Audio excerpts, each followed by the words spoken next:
Hey Jonas, thanks for coming on and talking with me today. Hi, Jake. Thanks for having me. So I came across your book, The Little Book of Stoicism, which I thought was a very helpful summary and synthesis of some of the ideas of Stoicism, like I was telling you before we got started. I'd read Meditations by Marcus Aurelius. Outside of that, I hadn't read many of the other Stoics. Read a little bit of Ryan Holiday's stuff, which you mentioned him. Um, what got you into Stoicism in the first place? Mm, so I've been reading lots of books in the past and still am now a little bit less actually. I s- I try to focus on a few literature, few Hmm. books, and try to do some deep reading and Yeah. try to put the things into action. Something I've learned from practicing Stoic philosophy. So yeah, I stumbled upon Stoicism. Um, with Ryan Holiday's The Obstacle is the Way, and actually before that, um, Happiness Hypothesis, I think, has mentioned it as well.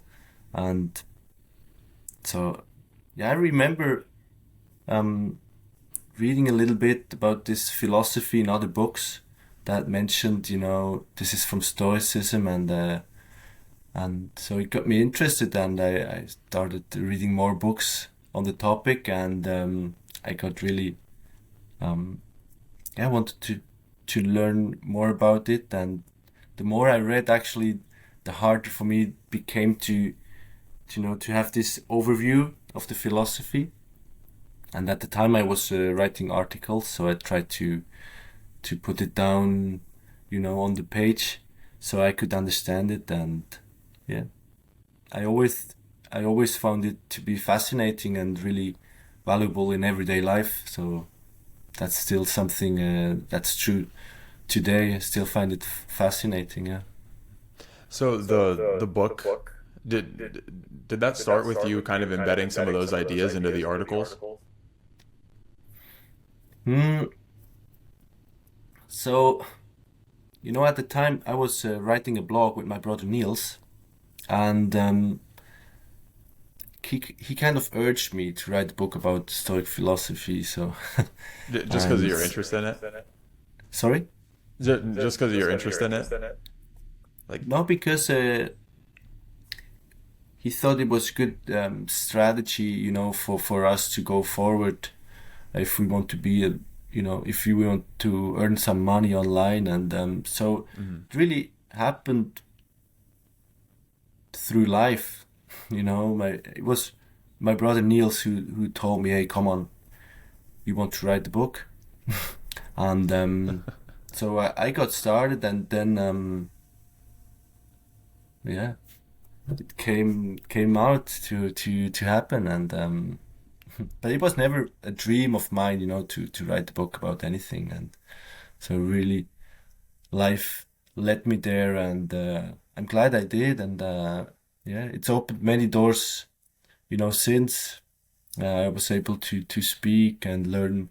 I got to know many people, and yeah, it gave me many opportunities in my life. Yeah. So you mentioned focusing on a few books rather than getting spread thin with reading a lot of books. Are those mostly books that you were reading when you were doing the research for writing this one?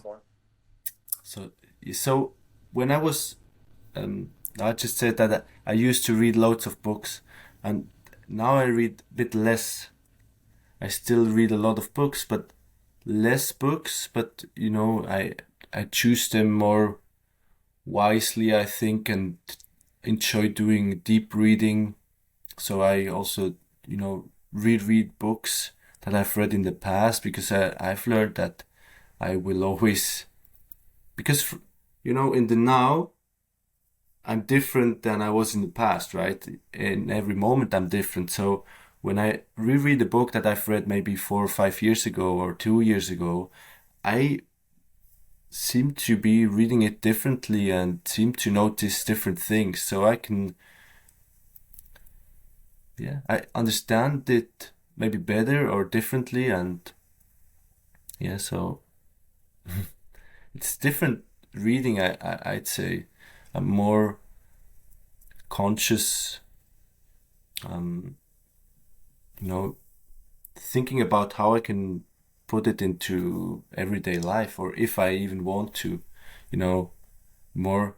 I'm more with myself when I read now. You know, that is this valuable to me, or from which perspective could it be valuable? What could the author have meant? Um, yeah, and how does it give me a different perspective on what I've thought in the past? So, yeah, I would say um, it's kind of an art, the art of reading. And with me, this skill, it has changed over the years with yeah, lots of reading and doing things differently and practicing, really, because I've learned that you can read a book and not learn anything, because even if you feel like, oh, this is cool, this is cool, this is cool, but then if you don't put anything into action, if you don't practice anything, you will forget it. And just a good idea is useless if you don't use it. So, yeah. Yeah, it's interesting you mentioning, reading a book later on and getting something completely different from it. I think meditations is definitely something like that, where, at least in my experience, where it's like it takes on a completely different form each time you read it, especially if it's spaced out across months or a year or so. Uh, do you have a few favorites within Stoicism that you keep returning to? Mm, well, the letters of Seneca. Hmm. Um, you, so you know his letter to Marcia. This one I've read a couple of times, and on the shortness of life as well. Is that Seneca? On the shortness of life, yeah, that's Seneca as well. So these letters, I like to go and read them again. And one book that's not classic Stoicism, but I think it's very close, is Man's Search for Meaning by Viktor Hmm. Frankl. So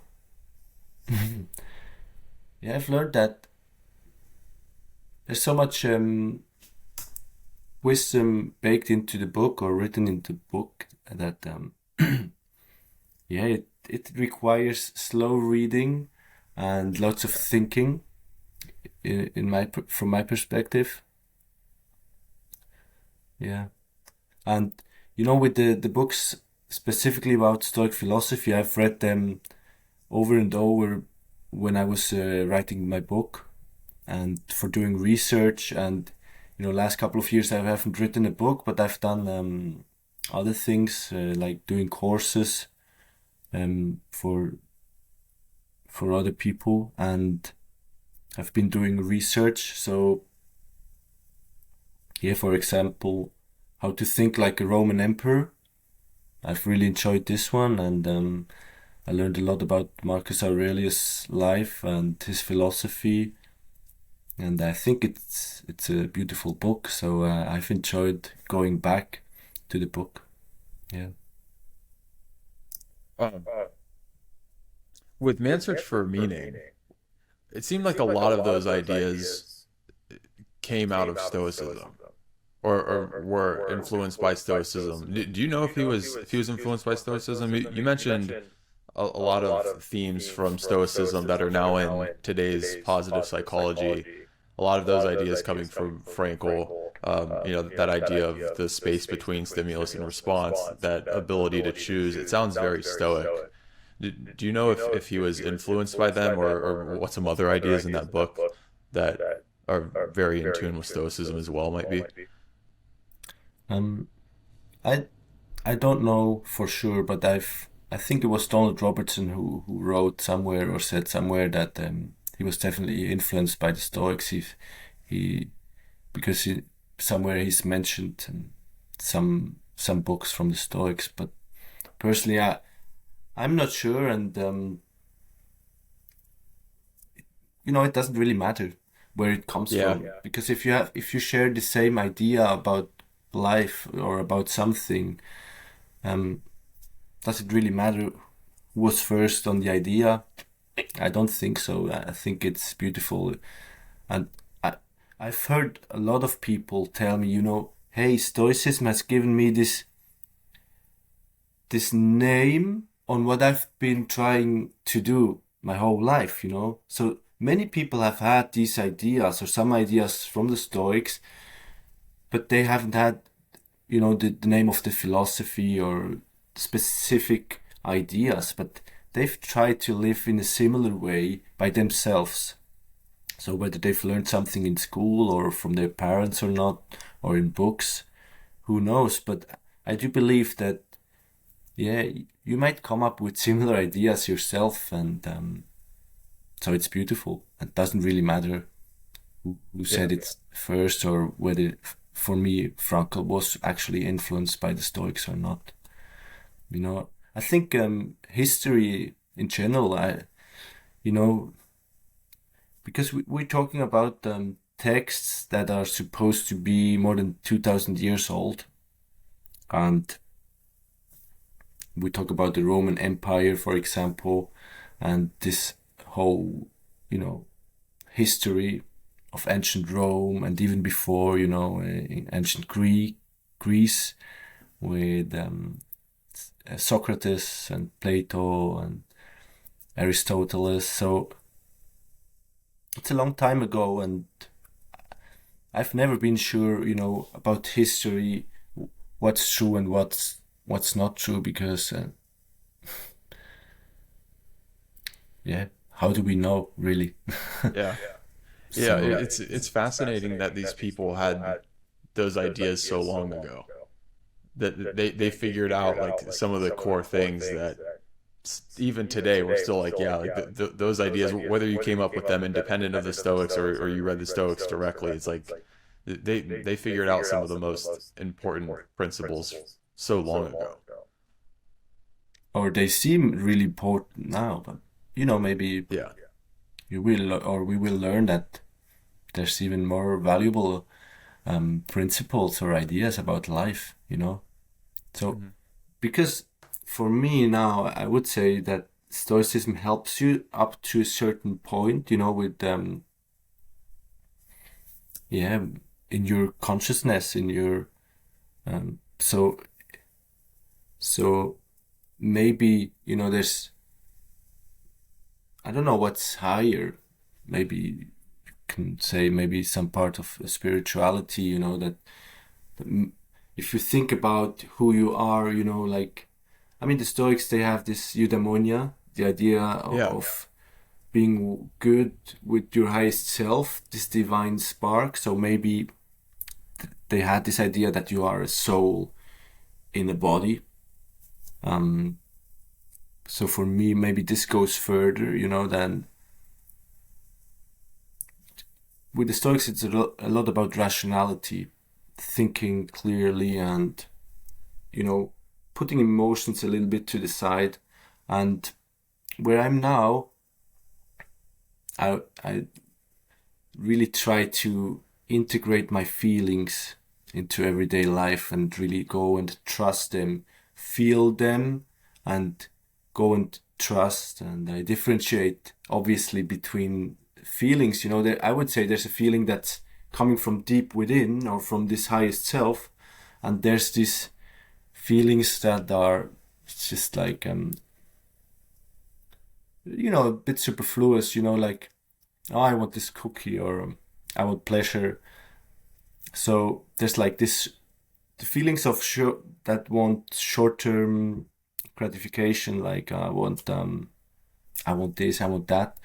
But if you have a certain awareness in the moment, I would say you can differentiate between this sort of feeling and the deeper, I know where I want to go, or I know this is true for me. So I try to go there. And with these things, I would say they are beyond the material world. So we cannot really explain, why you fall in love with this woman, but not with that woman. So in my experience, it's like I cannot say. It's beyond explainable with what we have here in the material world. So I know there's something beyond, that energetically, spiritually, whatever.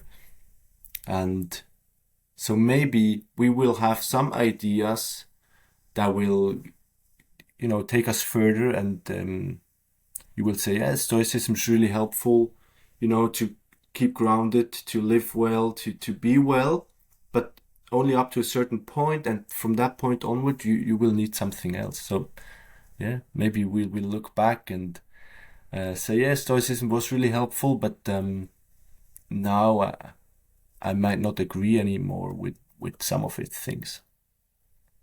Because of where it can lead people to maybe try to suppress their emotions a little bit. That seems like it seems like a concern with Stoicism, but it seems like it's not necessarily what they were saying. I like the distinction that you made, which is like it sounds like they're talking about those like the surface level chatter emotions that are pulling you towards like these more indulgent things, but you're saying it's not about suppressing emotions entirely because they still are trying to follow that deeper conscience, and that's what they think is getting them in touch with that eudaimonia. Mm-hmm. Yeah, I still agree with these ideas. I still agree with actually almost everything I think, because it's always up to you, what you make of an idea. And you and me, we have a different perspective on a certain idea. So, depending on from where you look at, it looks different. So, and you're right with these feelings. I think this would be a misunderstanding if you say that Stoics, they just tell you to suppress emotions. I don't see them say that, or I haven't read it anywhere, where they say, yeah, you want to suppress your emotions and be a machine and ignore your deeper self. I haven't found that in the text of the Stoics, so I would say that's a misunderstanding. If just someone reading on Stoic philosophy and, maybe reading some headline where you say, or in my book, the villain, negative emotions or strong negative emotions is the villain here. It's obviously it's too simplified, but if you continue reading, you will find that okay, it's the headline doesn't explain it so well. So we want to be careful, with what the Stoics meant, when they talked about the emotions or taming them, right? So you don't react, as I write in the book, you don't react too much, but you are able to respond by choice, and it's still true. I find still true in my own life. So instead, it's more of a feel your emotions, be aware of your emotions, but don't let them rule over you, because we've been given the ability of this rational mind, the ability of reason, and we can use that to make better decisions when our emotions may be pulling us one way, but we know that's not the right way to go because we have these impulses that are embedded in us from evolution. You talk about our bias towards pleasure as inbuilt evolutionarily. So instead, what they're saying is just not letting your emotions pull you every which way, but instead using the ability of the rational mind that we have. Yes, and key is a certain awareness in the moment, so you are able to observe, because oftentimes it's some idea that you hold for whatever reason. So you have an idea about yourself or about the world, and from this idea, this will create or cause you to feel some way. So you might be able to observe thoughts or certain thought patterns that come. And if you happen to believe them, you will feel a certain way. You know, we tend, or I tend, or my brain or a certain part within me tends to judge a situation good or bad. Because we live in this duality world of God and devil, good and evil. And I think that's another topic, but I want to go away from this duality too much. You know, I don't think there's always these, or it seems there's always these two sides, the two poles, but maybe you can step out entirely and not take any side. But so there are thoughts that come and tend to judge a situation as good or bad. And then I tend to feel a certain way.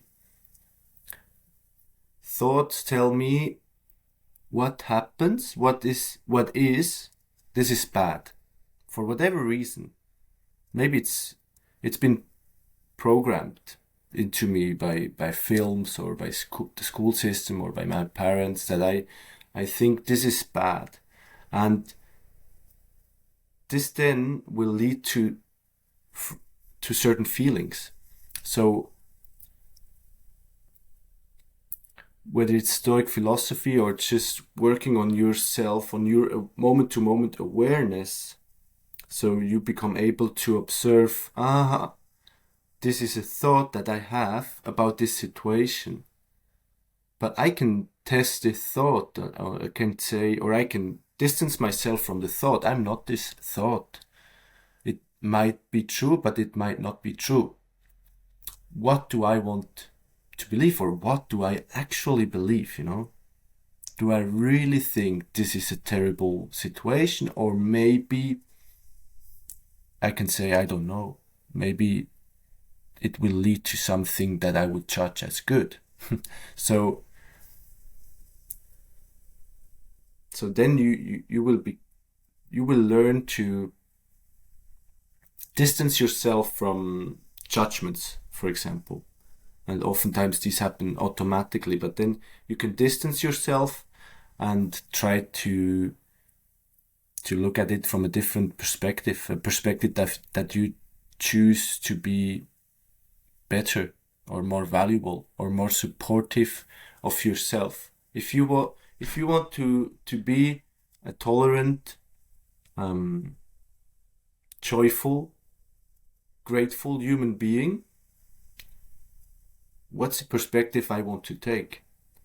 Do I want to say this is really bad, this is horrible? Or do I want to say, okay, maybe it might be a chance for me to learn something. It might be a chance for me to grow. So I can actually be grateful. Maybe I can even be joyful because I see, thank you. The Stoic gods, you know, in this, the book by Will Irvine, The Stoic Challenge, he says that if something's happening that seems to be unbearable or really challenging, you can say, thank you, Stoic gods, for testing me. You're testing my philosophy, he says. And when you take this perspective, like, thank you for this challenge, I can now show if I'm ready to take this. I can show if I'm able to stay with myself without, losing everything and, manage to express what I want to express, what I believe to be the right thing, or what I believe to be myself, or who I want to be. So it comes down to being able to observe yourself. Where does something come from? Is this you or not? So we need a certain awareness, I would say, that we are able to do that, and it has nothing to do with suppressing anything. It's just observation, I would say, and then choosing maybe to take another perspective. Yeah, it sounds like they're very much on the same page when it comes to that, to many of the Eastern traditions, like Taoism, Buddhism, Hinduism, in terms of the dualities and not necessarily identifying with judging everything as good or bad because there's so many variables you're not sure. And they also put a big emphasis on awareness. In the Eastern traditions, there's a lot of seated meditation and things like that. Did the Stoics have certain practices? Like I know Marcus had the journal that seemed like he would do morning or night maybe. Do they have many daily practices that help kind of tune in that awareness? That's something similar to a meditation.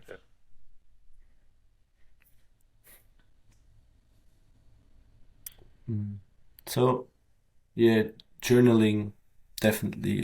Also, Seneca, he, for example, went over the day, at night when lying in bed. So, at this time, maybe he didn't write anything down, but he went over what he's done and not done and said and not said. And so, and then he would look at, if there's something he would likes to do or not, and then he can try to do it differently the next time.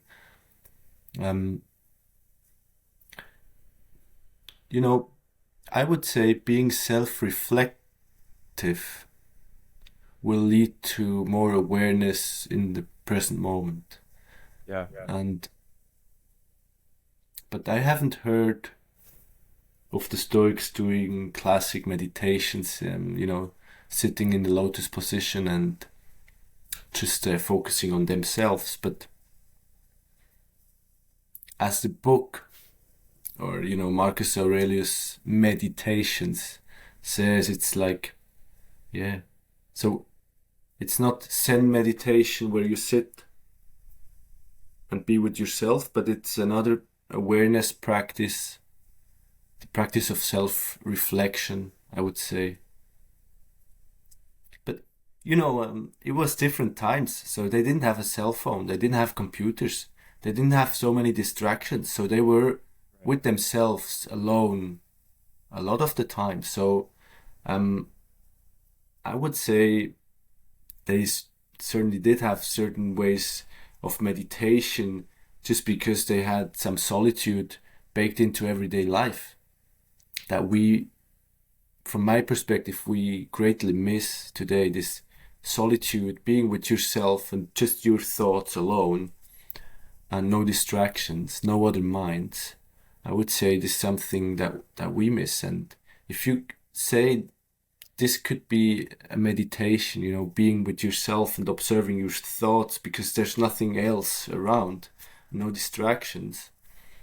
So they surely did have these kind of moments more naturally than we have today.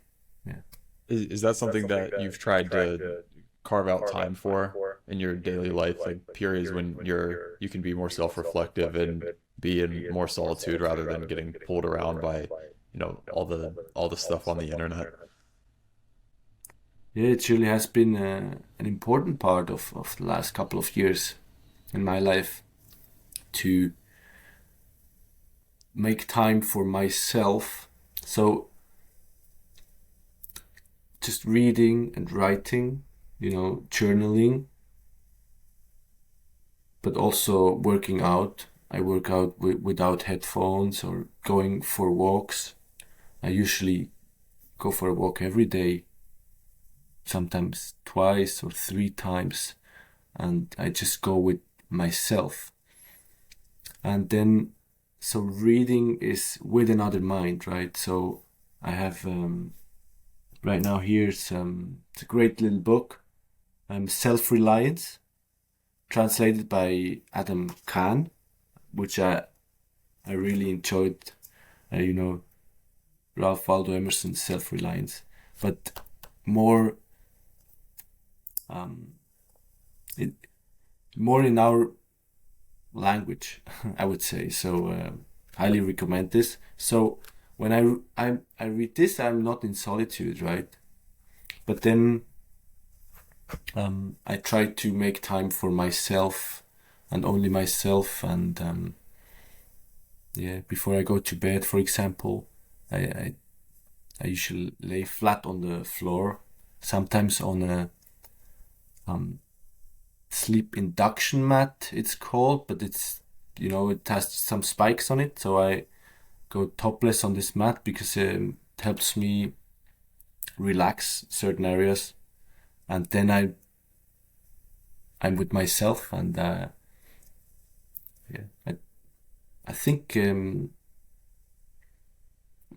that's at least what many people have said, that it's when you're with yourself that you are open to receive ideas from the divine or your divine part. So I do think this is a really important aspect that many people lack, to be with themselves.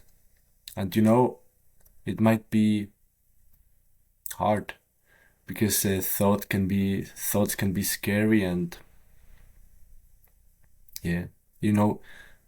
people think they tend to say, or some people tend to say that, oh, I can't do meditation, I'm really bad at it because I have all these thoughts. And they don't know that this is good. That's part of the process. And it's good, so they are able to observe it. Almost nobody can do meditation where they have no thoughts. I think there are people, but I'm not there. I'm far from it, and it's okay. So you want to start being with yourself and just observe, and I mean, there's many tools that help you doing meditations or being in solitude. Can we talk about that concept of eudaimonia? I thought that idea was interesting because with Stoicism, it seems like it's very, practical, stripped down, focus on the material world. But they do have some ideas that are more metaphysical. Could we go over the eudaimonia concept and what they mean by that? I mean, I can only say what I understand, right? So Yeah, sure. Concerning anything. So I don't speak Greek, but apparently eudaimonia is, means good, or being in balance with your inner daimon.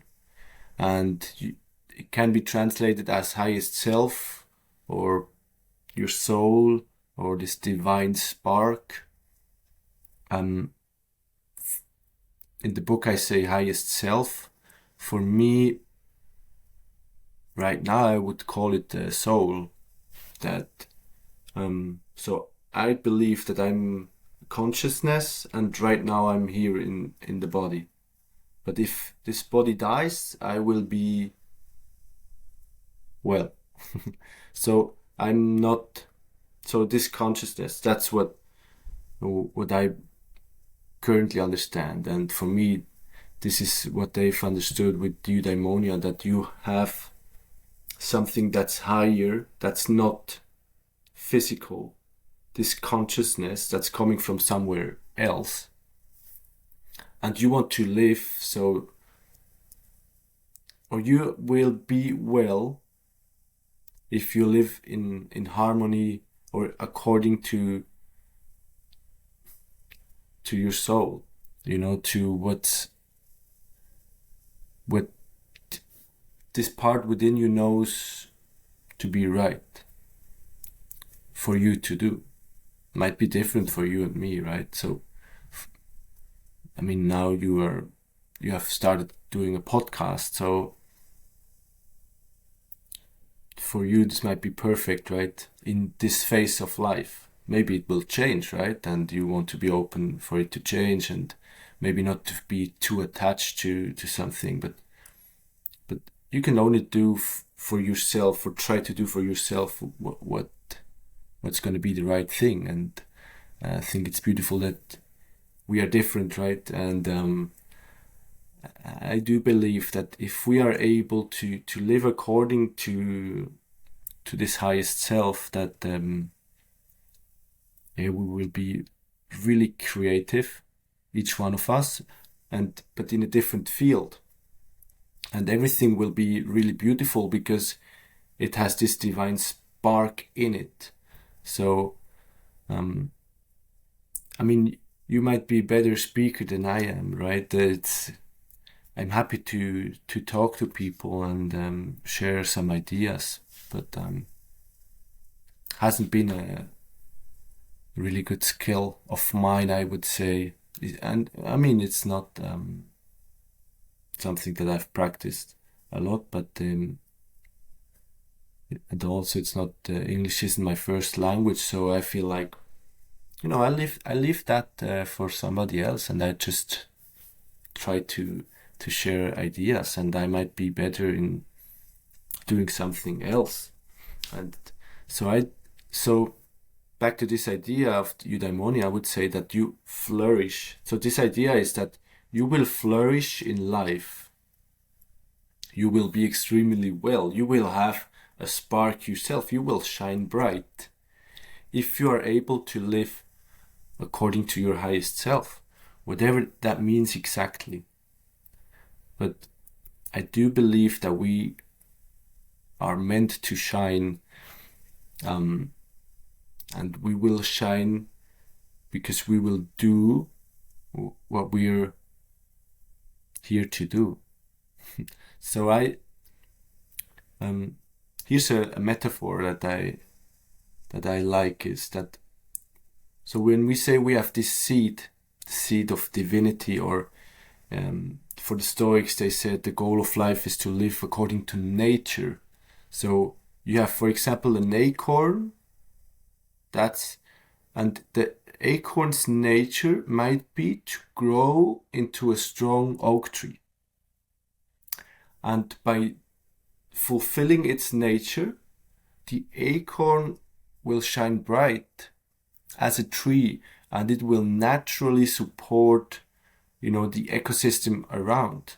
If it's in a forest, it will support smaller trees by giving shade or being valuable for animals and insects and birds, and everything will be part of the forest, mainly because it's fulfilling its own nature. It does not do so by living for others. It has this first responsibility. The first responsibility is to fulfill your nature. So you shine bright. You'll grow into this beautiful oak tree, and in due season you will give fruits. And all this will happen naturally. So this is an image I have in mind, that like this acorn that grows into the tree and naturally supports everything and is a gift to the world around it by fulfilling its own nature, by living itself. In a way, selfish, you can say, but by being selfish, it is a gift to everything around. So I try to remind myself, or use this as a reminder, to actually look well after myself, so I might shine. And if I shine, I might help others to shine as well.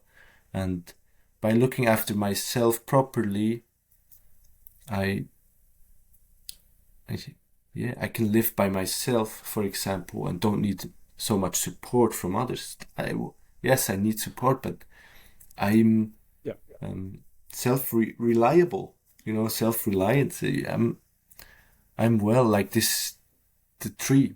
Of course, the tree, when it's young, it will need support, but it will receive the support naturally from other beings which try to live out and fulfill their own nature. So this is kind of what I understand with eudaimonia, is that, like this tree, the tree is flourishing by living and fulfilling its nature, and we have a different nature than the tree, and each one of us has slightly different, strengths and skills and ways to live.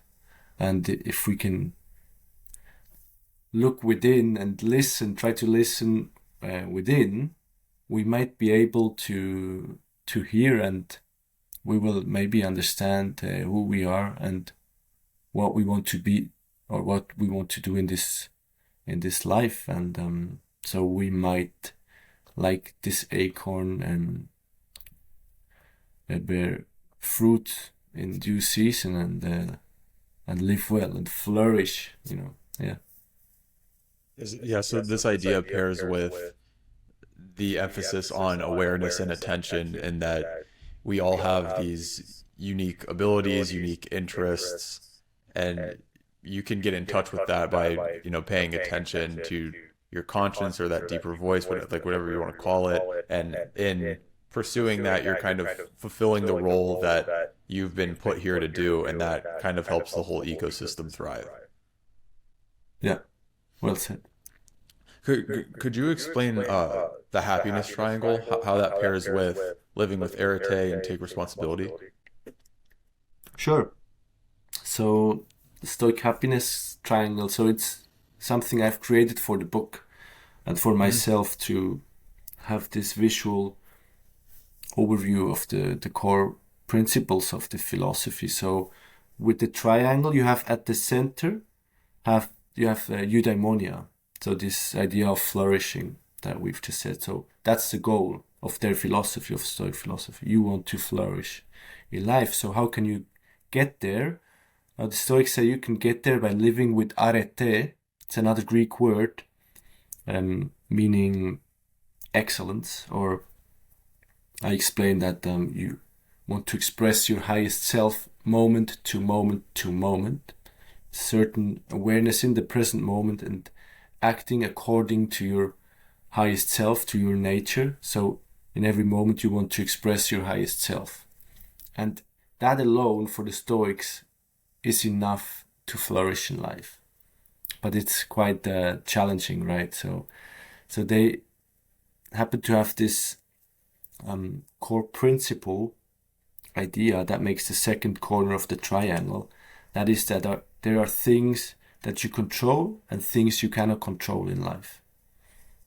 Most things we cannot control. We don't have any control over. We might be able to influence some of these things, but control, or at least partially control, we do have over what we do in a given situation.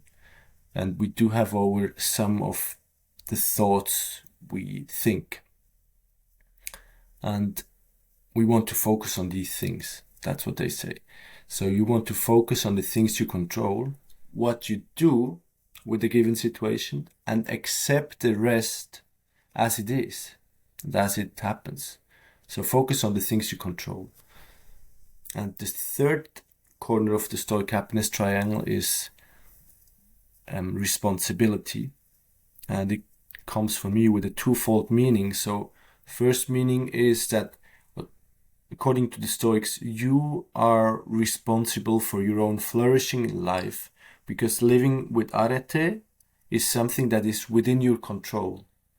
And because it's within your control, and because it's ultimately enough to flourish in life, makes you responsible for your own happiness, for your own flourishing.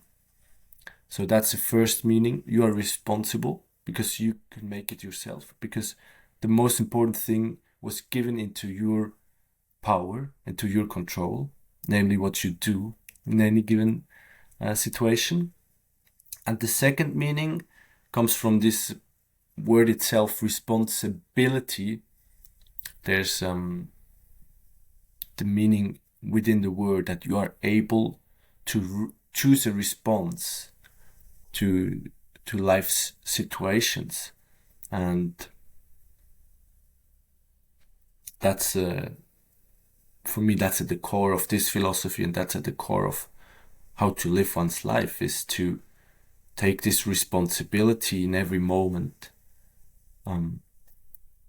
So you are able to respond by choice. You need a certain awareness, because otherwise we tend to react automatically and we tend to judge, for example. So this would be a classic reaction, that something happens and we say, oh, this is terrible and it sucks and I'm a victim, and it happens, unconsciously, and it's absolutely okay if it happens.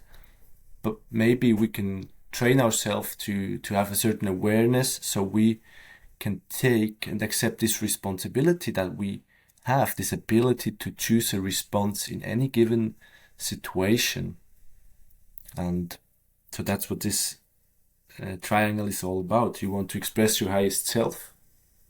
That's something that's within your control. You focus on the things you control and accept the rest, if possible, with equanimity. And you accept your responsibility for your own flourishing in life and for responding to whatever happens that you can respond by choice. And in doing that, that will lead to your happiness rather than the idea that your happiness can only come when some kind of external conditions are met. Instead, this is saying that you can achieve that moment to moment just by focusing on the right things and behaving moment to moment correctly. Exactly. So outside events, outside circumstances, they say, should not matter when it comes to your well-being, when it comes to your flourishing. Of course, I mean, if you are not healthy, it's going to be much harder. But ultimately, they say that whatever is beyond your control is ultimately indifferent, they say. And depending on what you make of this word, indifference, it has some positive or negative aspects. So you can say, if you are indifferent towards everything, it's going to be bad. But in German, for example, we have the word gleichgültig, and it's like, it means to be the same, and it's valid the same. So it basically says that you do not judge. But that's one idea of the word, but how it's used, it has this negative connotation that you don't care. But yeah. So, and I would say with Stoicism, it's the same thing. You can say like, you're just indifferent, you don't care about anything, or that maybe you do not judge outside situations and you only judge what you do with it, and that's up to you. And then you can, take this responsibility and actually say, look, it's raining. It's been raining for a long time in my life, but it's what I do with it, and I can still do well, and still maybe this is part of this process for me to get there to be this beautiful oak tree. So I will flourish through this long rainy season. Yeah, I think in the book you mentioned the idea of preferred indifference, which is something along the lines of like, if I had to pick between A or B, I would pick A, but win, lose, or draw, I remain unchanged, I remain stable because I still have that control in the face of the external circumstances to decide how I want to feel. Mm-hmm. I think, this is what's so inspiring about Frankl's book, that because he was going through terrible circumstances and he still came out with that idea. So like, you can read that book and say, whatever I'm going through right now, for the most part, like you can keep that perspective without being overwhelmed by it. I thought it was interesting how you were mentioning the similarities between Stoicism and positive psychology. A few days ago, I talked to a positive psychologist who has a subjective well-being model within self-determination theory, where eudaimonia was the first step, and he thought that he was speaking of it in terms of the actions that you take. So you're taking the right kinds of actions with the right kinds of motives, and then that leads to satisfying the psychological needs that within self-determination theory, and then that leads to your feeling of subjective well-being. So I thought it was funny that you mentioned that, because I saw exactly that a few days ago, him just directly inputting that idea. Beautiful. Yeah. the Stoics talked about enjoying things in life without attaching or clinging to them. That seems like a very difficult thing to do, where you're remaining grateful and you're enjoying the things that you get to experience, but you also want to keep a comfortable enough distance to where you know these things are going to go away at some point, and you don't want to be too beat up over that. How do you kind of balance between those extremes? Like, what are some perspectives you can adopt? So I would say it depends on how you look at life. So because how I look at life is that death will only be a physical death, but not death to my consciousness or to who I really am. And with this perspective, it gives me a certain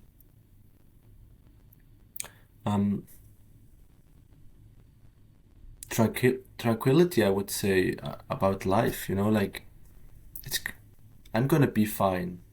And also when somebody else is going through a tough time, at some point they will be fine as well. So generally it depends on how you look at life. But I don't feel like I will, what you said is to keep a certain distance, I don't think this is necessary. I feel you can try to be in the moment and fully enjoy whatever you're doing or enjoying at this moment without keeping any distance, because you will have this awareness. The awareness will always be there. After certain practice, being aware of this life, basically how it works, that things come and things go, like ultimately this physical body. If you have this awareness, you will always be aware that something might be given only for a moment and you enjoy it. And of course, it might be really hard if it's gone, especially if it's a human being or another being that you've loved. That's probably the hardest thing if you look for a parent to lose their children, or for a husband or wife to lose their partner, right? So, I mean, I have lost some friends, and so one he had cancer, and one he committed suicide. So it's in a way it's really sad, but I find for myself it's been working to be grateful for the time that we've spent together, and it's valuable for me to know for myself. I know it that they are fine and that we will meet again. So I cannot really be too sad, because I'm not sure this is really bad what happened. Right. It's sad that young people don't want to live any longer and take their lives. I think this is really sad, and we want to ask questions why this happens quite frequently in the Western world. What might be wrong with our system, and why cannot the system or how we live help these people who don't find life worth living? So that might be something to think about and talk about. But ultimately I feel like I don't know if this is really bad or not. And if this friend of mine who died of cancer is, depending on the perspective, it's really sad. And when I think of his mother, I feel with her, and I understand that she misses him, and she wouldn't want this to happen again, obviously. So it's preferred indifferent that you are healthy, for example, that your family is healthy. But ultimately, I do think it might be indifferent, or depending on the perspective that you take, and I feel like I can choose this perspective, not always, but more and more, that I say that maybe it was meant to happen for a reason, that now friends like me, we can learn to deal with something. We can maybe, so it brought us together. So we meet at least once a year for a couple of days, not to mourn this friend, but in memory of him. And this only happens because we've lost him. So it brought us together, for example. So there's always many perspectives we can take that help us be grateful for something. So I would say you go and enjoy, but you develop this awareness that nothing lasts forever, and unless only obviously who you really are. But in this life, nothing lasts forever. And I would say it takes just practice. You want to practice with yourself. You want to practice letting go. Maybe you have something that you are really or feel really attached to. You can practice letting it go, and the same, becoming aware that about this life. So go ahead and enjoy, but practice awareness.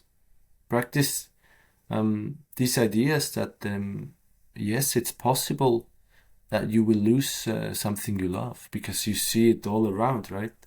I really enjoyed this passage in one of Seneca's letters, where he couldn't understand that people didn't think of death, and he couldn't understand that, because he said there's you see people dying basically everywhere, or people going to funerals. Why don't you think it could happen to yourself or with your loved ones? So it's just about being more aware in everyday life and practicing thinking about these things, and then it will, I feel it will be easier to lose things, and because you will be able to change perspective, and suddenly you will see something good where you only saw something bad before. So this is the the perspective you take, and you can choose to sit on a different chair and have a different perspective. Yeah, I think they had such powerful ways of viewing the world that really would help you with a lot of circumstances that it seems like maybe you think it would be too hard to take that view of, I don't know if this thing is good or bad. But if you train that perspective, if you train that skill, the understanding that, there will be these things that happen to me, there will be these things that happen to people I love, there will be things that kind of pass. I don't have, nothing stays forever. It's just a constant practice of training those perspectives so that they're more habitual, and that you're less likely to get pulled around by various things that happen that may be emotionally compelling. You talk about the importance in the book of practicing this philosophy, and that it's something where you can't read, a book or two and then understand the stuff forever and keep it going. Always, like, you have to keep revisiting it, which is something that I've found frustrating with myself. Like, I'll read something and I'll be inspired by it and I'll follow through with it for a little while, but if I don't keep returning, like, the perspective is gonna fade, especially with philosophy, and then I'll find them kind of like slipping back into the way that I was thinking before, and I'll get frustrated. I'm like, oh, come on, like, why can't you just like you read that before, like, why do you have to keep rereading the book? Like, don't you get the point? But it does seem to be very much one of those things where you have to keep revisiting it so that you can have those perspectives and principles more easily at hand. Do you have any kind of process that you go through to keep yourself revisiting these ideas on a regular basis so that you can make sure that they stay solidified in your mind and you don't lose them as easily?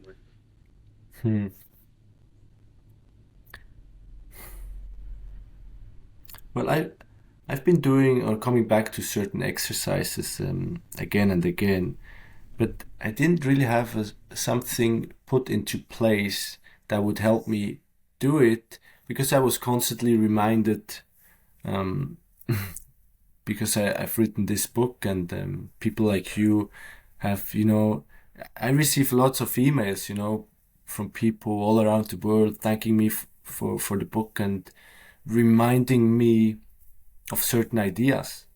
And so in my life, it happened because it happened this way that um, I receive everything from the outside actually that helps me get back to this philosophy. But with other things,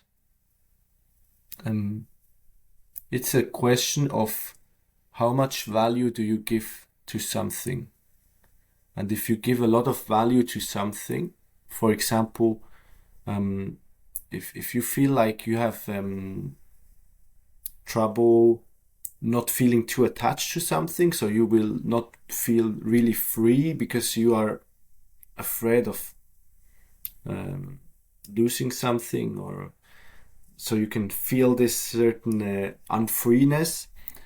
So you want to give it a certain value, right? So you can come out of this trouble, of this challenge. So you will put reminders into place.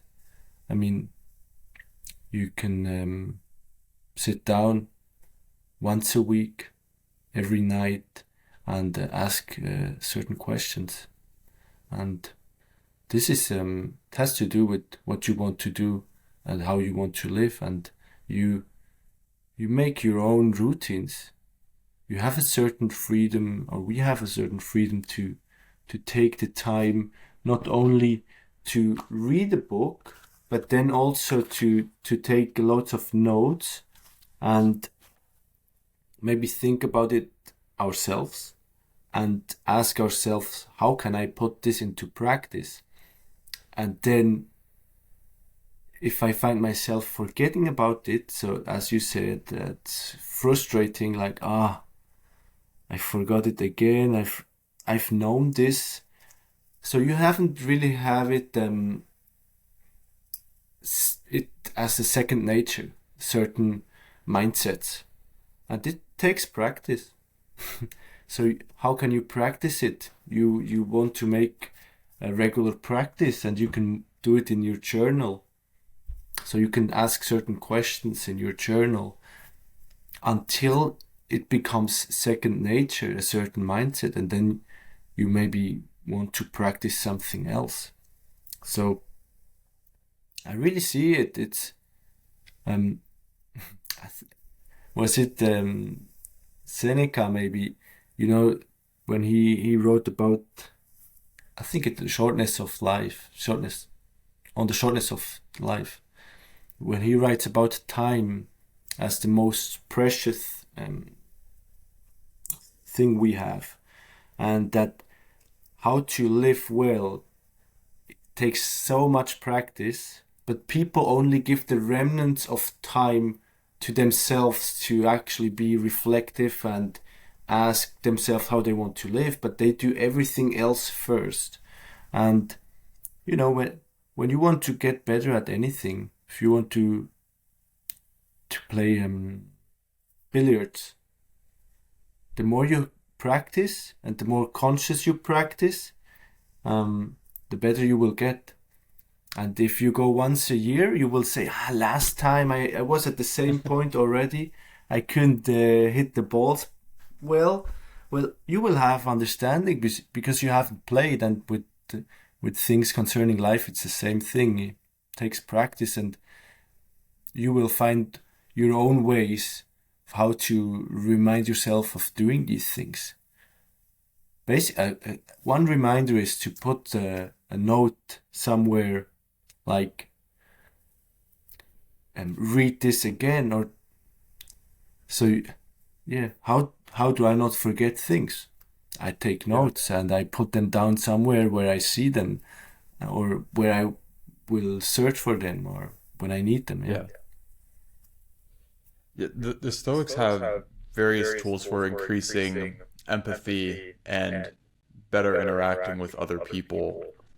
There's a bunch that you give in the book in the last chapter. Could you go over some of I guess some of the tools or perspectives that you found most useful in maybe strengthening relationships with other people or being more tolerant with other people, just better interacting with others in general?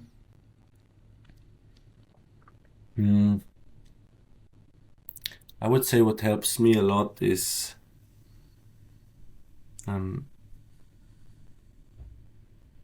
to understand that people try their best and that we have a different past and different upbringing and have had different life with different situations. So it makes me more tolerant, that this idea of, it's a Socratic idea that nobody does something wrong willingly. Yeah. So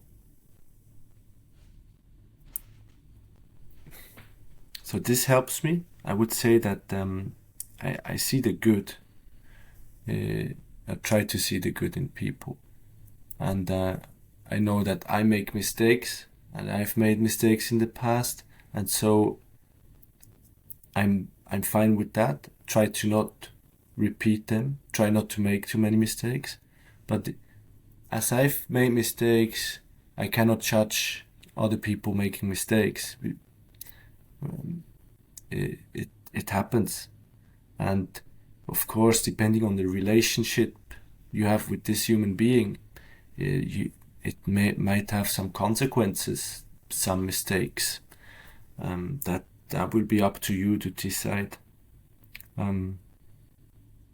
Further, this idea of we're all limbs of the same body is, I mentioned this duality, but I do think that we come from the same source.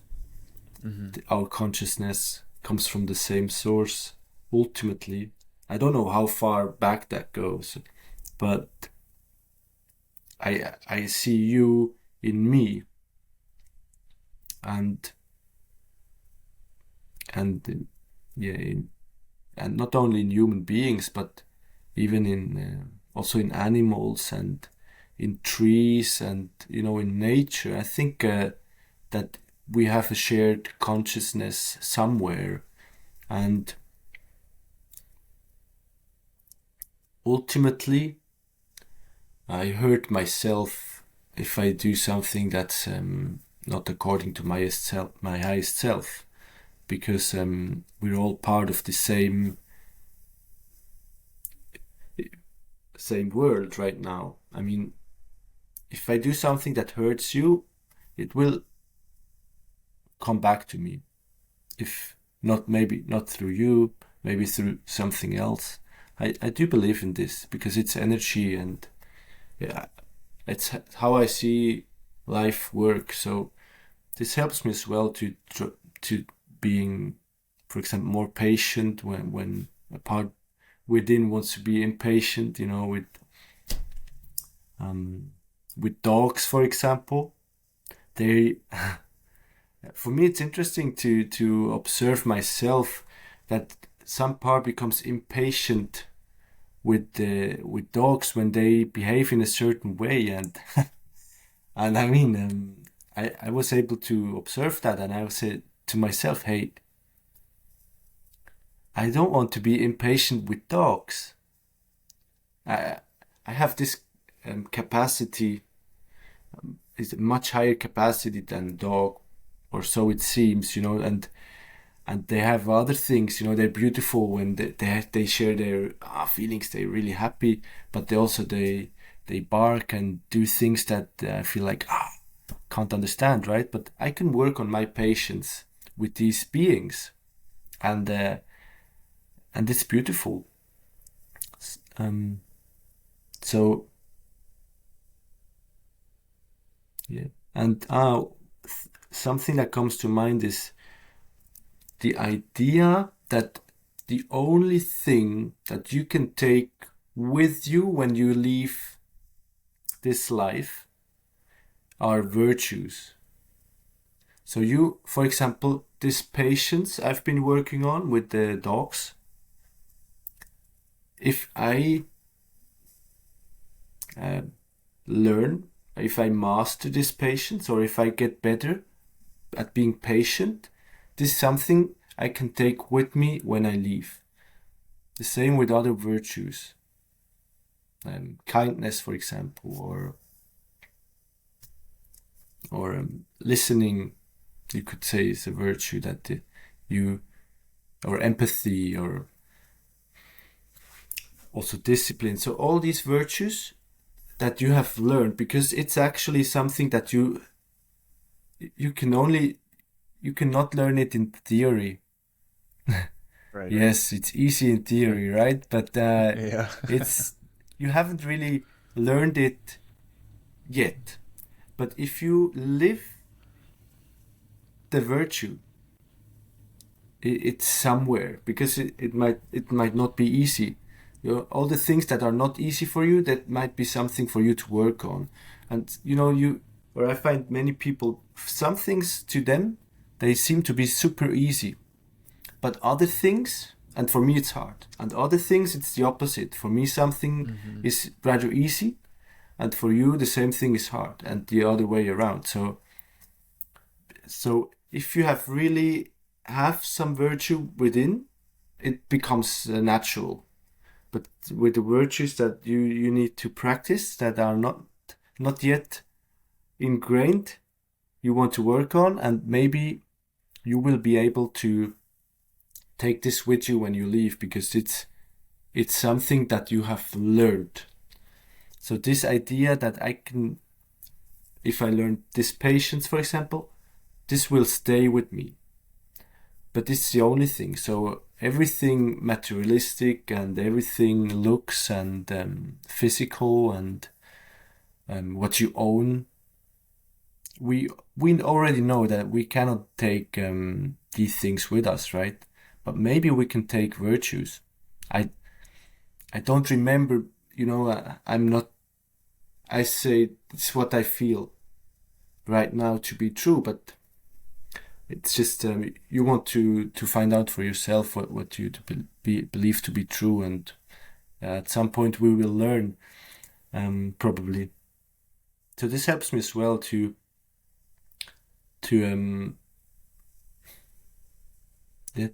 be my best self, and to see others as teachers.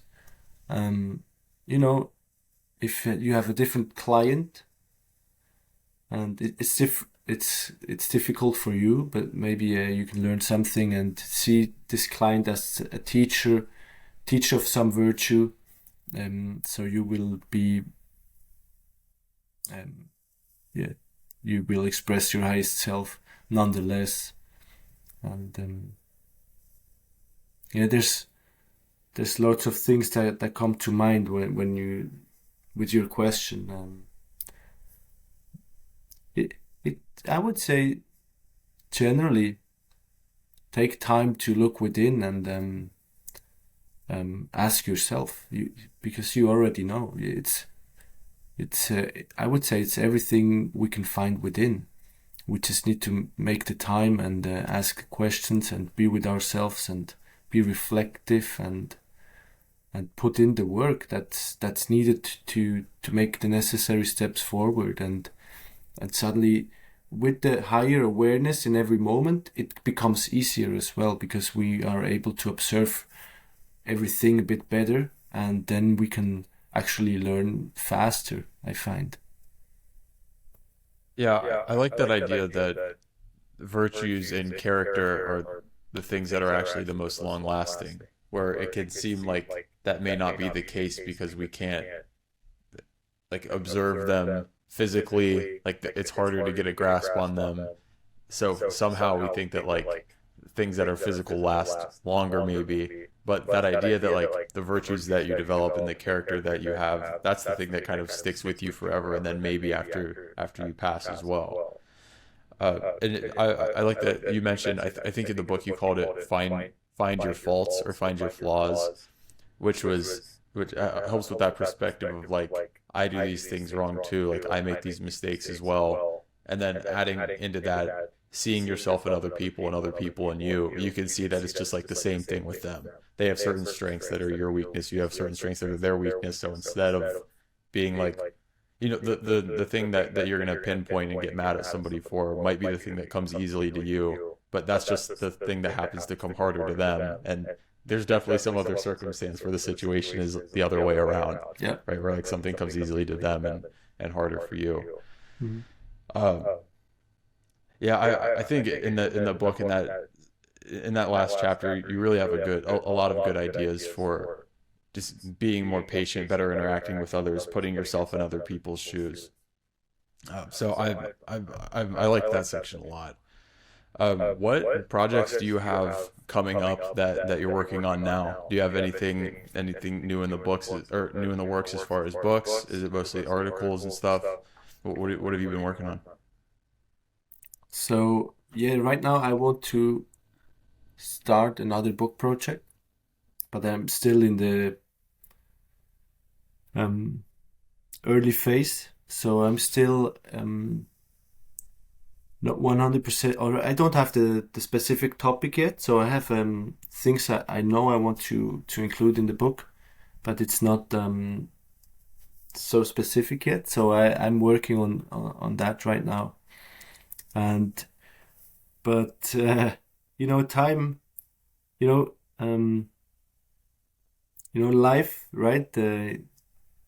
It just moves forward, and so ultimately I try to live according to my truth, and so yes, one thing, for example, that I value is spending time with other people, with people I like, with people I want to spend time with. And so that's why I have been a bit slow with this project. So there's one part within that would like it to go faster, but obviously I need to, or I have only a certain amount of time and energy, and so it's always interesting to find there the right mix of living, right? What do I do? What do I not do? And so yeah, for example, I had this birthday party of a friend. So he turned 32 on Sunday and had this birthday party on Saturday. So it's, with all such invitations and with the people you meet in your life, it's always a question of